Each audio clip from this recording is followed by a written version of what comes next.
right. Thankfully, the MTZ Interceptor was nerfed today, and that is going to leave us with a handful of meta guns that we can utilize for at least the upcoming week before they nerf and balance any other weapons. So what I wanted to cover today was some of the data from True Game Data. He does a fantastic job. And the three that I wanted to cover very specifically today is the RAM, the Taq Eradicator, and the MTZ762. So these are the meta builds for all of them, which I'll go up very quickly just to show you what those are in the case you want to run them. For the RAM, it's going to be the Cases Break, Cronin Headwind Long Barrel, the HVS 3.4 pad, the Bruin Heavy Support Grip, and the 60 round drum.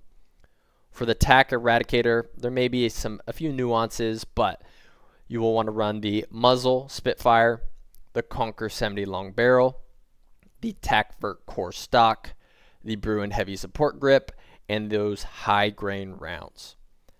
And then lastly, the MTZ762, and you'll want to run the Spitfire Suppressor, the Clinch Pro Barrel, the Corio Eagle's Eye 2.5, the EXF Close Quarters Assault Stock, and the Bruin Heavy Support Grip. So if we come back down to this chart here, you can see in regards to TTK, they all perform a little bit better in some areas, so this probably will be determined by kind of your play style. The RAM, if you're taking those close range fights, this may be what you're looking for. Very easy to shoot.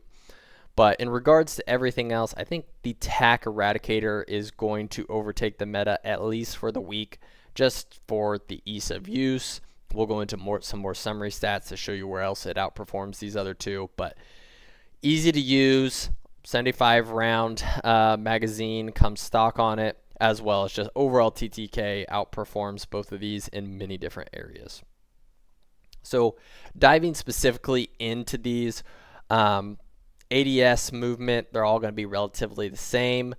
ADS time, though, this is where the RAM shines a little bit more. You'll be able to get on target a little bit faster. Again, this is for more of those close range interactions that you're having. If that's your play style, I think the RAM is a very viable option.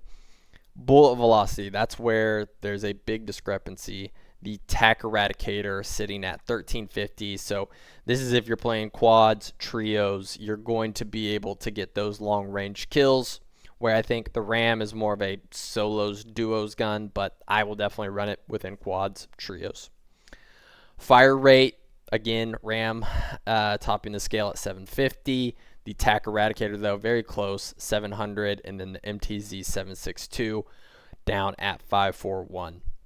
The MTZ762 hits very hard, but it's just harder to hit your shots. Only a 30 round mag. That's where I think the Taq Eradicator will just really outshine. In regards to everything else, pretty close across the board. Movement speed, although Taq Eradicator, even though it's LMG, you're going to be moving much better than the other two with it. Reload time, the RAM is dead last here, where the Taq Eradicator and then the MTZ, you'll be able to reload that very, very quickly.